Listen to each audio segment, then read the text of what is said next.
It's wonderful to connect with you again. Sometimes it feels like fatigue just creeps up on its own, especially when you're over 60, over 65, right? As if it's just a part of life, like wrinkles or gray hair. You wake up in the morning and already feel drained. By lunchtime, you want to lie down, and evening tasks seem like an insurmountable burden. Sound familiar? This familiar feeling of, I'm just tired. But have you ever wondered what's really behind those words? Often, we blame it all on age, but it's not just about that. Imagine our body over the years. It's like a wise, but perhaps not so fast mechanism. It requires better quality fuel and more careful handling. And what do we give it? Often, it's the sweet fog of pastries and candies, which seems to perk us up at first, but then leaves us feeling drained, like taking out a short-term energy loan with huge fatigue interest rates. Or empty calories from processed foods, pretty like candy wrappers but offering no real strength.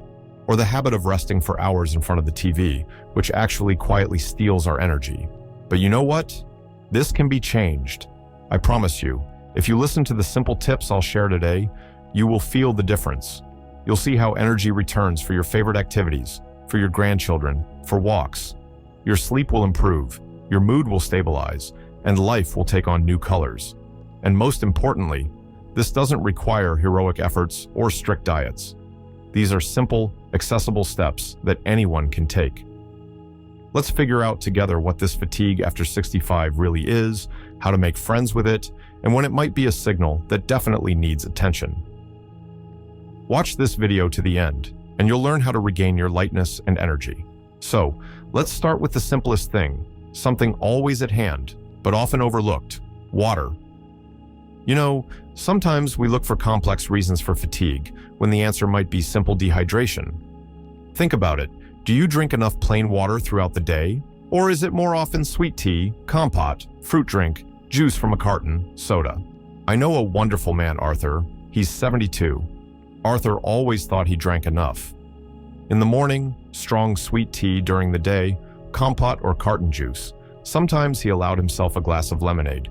He rarely drank plain water, saying, "It's tasteless. Why drink it?" Meanwhile, he constantly complained of lethargy, especially after lunch. He'd say, "Old age isn't fun. The strength just isn't there anymore." Inside, of course, he was upset. He wanted to go fishing like he used to, or spend longer walking in the park with his grandson, but he lacked the energy. When it was suggested he simply drink more plain water, he initially brushed it off. He doubted, grumbled about the tastelessness. But his wife gently insisted, started placing a pitcher of water with a slice of lemon near his armchair.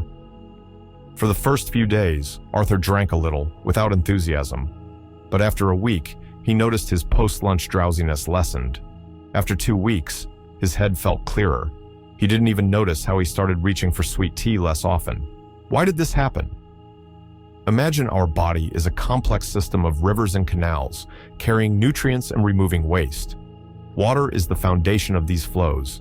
When there isn't enough, everything slows down, blood thickens, the heart has to work harder, cells receive less oxygen and nutrition. It's like trying to drive a car with flat tires. You're moving, but it's hard and slow. And sugary drinks?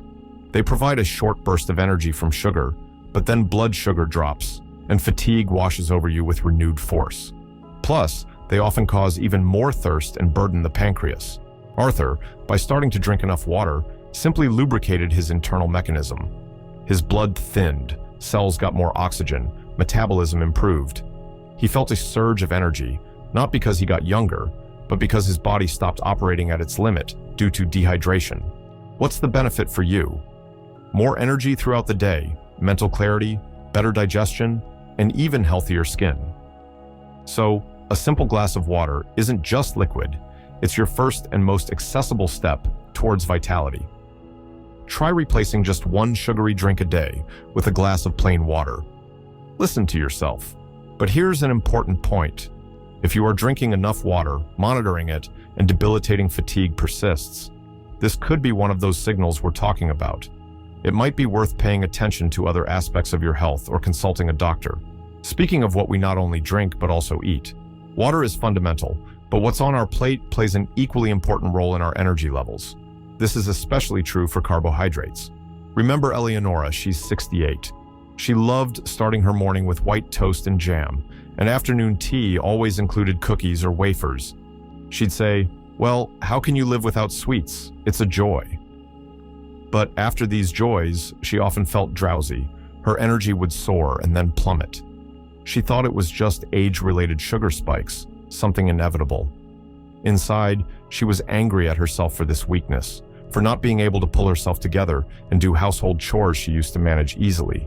She felt like she was losing control of her body. When advised to swap white bread for whole grain and cookies for an apple with a spoonful of nut butter or a handful of berries, she sighed, "But that's boring and tasteless." It was hard for her to give up the familiar sweets that offered instant comfort. But she decided to try, starting small, just replacing the morning toast. At first, it felt unusual. The taste seemed coarser. But she noticed that the feeling of fullness after breakfast lasted longer, and there wasn't a sharp craving for something sweet an hour later. Gradually, she replaced the afternoon cookies with fruit or unsweetened yogurt too. What happened? White bread, sweets, pastries, these are fast carbohydrates. They are absorbed instantly into the bloodstream, causing a sharp spike in blood sugar. The body responds by releasing a lot of insulin to clear the sugar. As a result, sugar drops just as quickly as it rose, often even below normal levels. And there it is: fatigue, weakness, irritability, and cravings for more sweets. It's like a roller coaster for your energy, a sharp climb and a painful drop. Whole grain products, bread, cereals, vegetables, fruits, legumes, contain slow carbohydrates and fiber. They digest slowly, releasing sugar into the bloodstream gradually, providing a stable energy level for several hours. Fiber is like a caring gardener for your gut and your energy. It nourishes you slowly and evenly, aids digestion, and provides long-lasting satiety. Eleonora, by switching to long-burning fuel, stabilized her blood sugar levels. Her energy stopped fluctuating, becoming steady and predictable. She felt more alert, her mood improved, and the torturous craving for sweets after every meal disappeared. What's the benefit for you? Stable energy without sharp slumps, improved concentration, weight management, gut health. Choose fuel that burns long and steady, not one that flares up and dies out. Replace one fast-carb product with a whole grain or vegetable alternative. Observe how you feel. And again, pay attention. If you are already trying to eat balanced, avoiding excess sugar and white flour, but fatigue still knocks you off your feet, especially if accompanied by intense thirst or frequent urination, this is a serious signal to check your blood sugar levels and consult a doctor. But even if you choose the right, slow carbohydrates, it's important that your food is not only filling, but also generally nutritious. Meet George. He's 75. George lived alone and didn't like cooking. His diet often consisted of simple meals: pasta with sausage, potatoes, sometimes packet soup. He rarely ate vegetables and greens. He constantly felt squeezed like a lemon, blaming it solely on age and loneliness. "Where would the energy come from at my age?" he'd say with a sad smile. Deep down, he missed the times when he could spend hours gardening or walking in the woods. He felt like life was passing him by, and he was too weak to participate. When his neighbor, seeing his condition, started occasionally bringing him more varied food, buckwheat with mushrooms, a vegetable salad, chicken breast with broccoli, he initially thanked her politely, but didn't believe food could change anything. But gradually, without noticing it himself, he started feeling better. It became easier to get up in the morning. A spark returned to his eyes. Why? The fact is, for energy production, our body needs not only calories, but also many helpers: vitamins and minerals. B vitamins are particularly important, found abundantly in whole grains, eggs, legumes, green leafy vegetables. They participate in converting food into energy. And iron, found in moderate amounts of lean red meat, liver, legumes, spinach, buckwheat, is necessary for transporting oxygen via the blood to all cells. If these substances are lacking, cells literally suffocate and cannot efficiently produce energy, even if calorie intake is sufficient. It's like trying to light a campfire without matches, B vitamins, or throwing damp wood on it, lack of oxygen due to iron deficiency. George, eating monotonously, simply wasn't getting enough of these key nutrients. His body was working at half strength. A more varied diet, rich in vitamins and minerals, gave his cells what they needed for efficient work. He felt a surge of energy, not because he ate more, but because he ate better. What's the benefit for you? Increased physical and mental energy, improved memory and concentration, immune support. Nourish not only your stomach, but every cell in your body.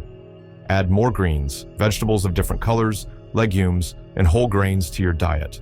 You don't have to cook complex dishes. Just make your plate more colorful and diverse. And again, listen to your body.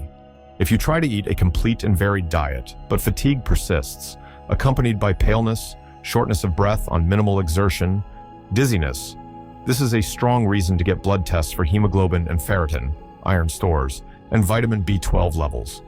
Anemia is a common and serious cause of fatigue in older adults and should not be ignored. But even if your food and water intake is good, and you've provided your body with quality fuel and all the necessary vitamins, there's another crucial element of vitality that many of us start to ignore with age. It's movement. Remember Mary, she's 70. After retiring, she started spending a lot of time at home. She felt tired and decided she needed more rest. She spent most of the day sitting in an armchair with a book or in front of the TV. But the paradox was, the more she rested, the more tired she felt. Any household task seemed difficult, and the thought of going outside made her feel down. No energy, she sighed. It seemed like she was caught in a vicious cycle. Fatigue prevents movement, and lack of movement increases fatigue. She was afraid that if she started doing something, she would get even more tired. When her friend practically dragged her out for a 10-minute walk around the block, Mary initially went reluctantly, complaining of shortness of breath. But upon returning home, she was surprised to feel not more tired, but rather a slight boost of energy and an improved mood. Why? Our body is designed to need movement. It improves blood circulation, which means better delivery of oxygen and nutrients to all organs, including the brain. It helps produce endorphins, happiness hormones, which improve mood and reduce stress. It strengthens muscles, so everyday actions require less effort. It improves sleep quality. Imagine a stream. As long as the water flows, it's clear and fresh. If it becomes stagnant, it turns into a swamp. It's the same with our body. Without movement, energy stagnates. Prolonged sitting or lying down, conversely, weakens muscles, slows metabolism, and can lead to feelings of lethargy and apathy. Mary, by starting to move, even just a little, kick-started her internal metabolism, improved circulation, and got a dose of endorphins. She felt more energetic, not despite the movement, but because of it. What's the benefit for you? More energy and endurance, improved mood, sound sleep, maintenance of muscle mass, and joint flexibility. Even a little movement is a big step towards vitality. Start with 5 to 10 minutes of walking or simple exercises while sitting in a chair. The key is regularity. Don't wait until you have the energy to start moving. Move to get energy. However, be extremely careful. If even very light exertion, which was previously manageable, now causes severe shortness of breath, pain or discomfort in the chest, dizziness, or disproportionately severe, unexplained fatigue, this is a definite signal to stop the activity immediately and see a doctor as soon as possible. It could indicate heart or lung problems that require immediate attention. And now we come to another important point, closely linked to both nutrition and movement: our sleep. Moving during the day helps you sleep better at night, and quality sleep is perhaps the body's main tool for restoring energy. Listen to David's story. He's 73. David always thought he slept enough, went to bed around midnight, got up at 8 a.m., a full 8 hours. But he woke up feeling groggy, nodded off during the day, and felt completely exhausted by evening. Before bed, he liked to watch the news on TV or browse the internet to relax. He often woke up in the middle of the night and couldn't fall back asleep for a long time. Sleep gets worse with age. It's normal, he convinced himself and his wife. But inside, he suffered from constant drowsiness and irritability. It felt like his days were passing in a fog. On his doctor's advice, he decided to change his evening habits. He started going to bed and waking up at the same time, even on weekends.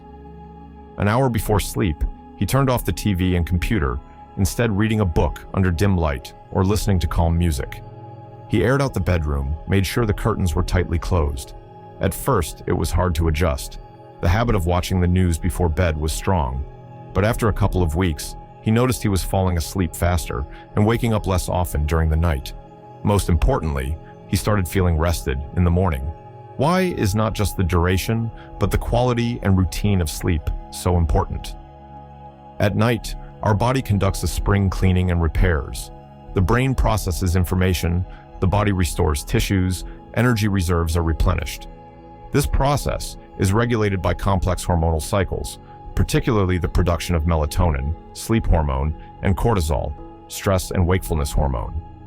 Bright light in the evening, especially blue light from screens, suppresses melatonin production, making it hard to fall asleep. Stimulating information, news, arguments, raises cortisol levels. An irregular schedule disrupts our internal clocks. As a result, sleep becomes shallow, interrupted, and we don't get proper restoration, even if we spend 8 to 9 hours in bed. It's like a night repair crew working under bright lights, with loud music, constantly getting distracted. How much could they actually fix? David, by establishing a routine and creating a calm, pre-sleep environment, allowed his body to efficiently perform its nightly work. He started getting enough restorative sleep and felt more energetic during the day. What's the benefit for you? Waking up feeling refreshed, improved memory and mood, increased productivity during the day. Value your sleep as much as you value your waking hours. Create your own bedtime ritual: a warm bath, calm music, reading, light stretching. Try to go to bed and wake up around the same time. But here too, there are red flags. If you suffer from chronic insomnia despite efforts to establish a routine, if you sleep enough hours but wake up feeling completely unrested, if your partner complains about loud snoring with noticeable pauses in breathing, or if you experience uncontrollable daytime sleepiness that interferes with your life, this is a serious signal. You might have a sleep disorder like sleep apnea, pauses in breathing during sleep, or restless leg syndrome, and you need a consultation with a sleep specialist or your primary care physician. Quality sleep is not a luxury, but a vital necessity. And finally, we must not forget that our energy depends not only on our physical state, what we eat, drink, how we move, and sleep. Our well-being, our vitality, is closely linked to the state of our soul, our emotions, and our sense of purpose in life. Meet Helen. She's 69. After her husband passed away and her children moved to another city, she was left alone. Her days seemed long and empty. She watched a lot of TV, rarely left the house, and she constantly felt tired, apathetic. Why bother doing anything? For whom? I have no energy anyway, she thought. It felt like her life was over. Only a quiet, gray fatigue remained. Inside, there was a deep sense of loneliness and uselessness. A friend persuaded her to join a local gardening club. Helen resisted at first. Where would I go? I get tired as it is. But she went anyway. Interacting with people passionate about a common interest, talking about flowers and seedlings, sharing experiences, all this gradually began to revive her.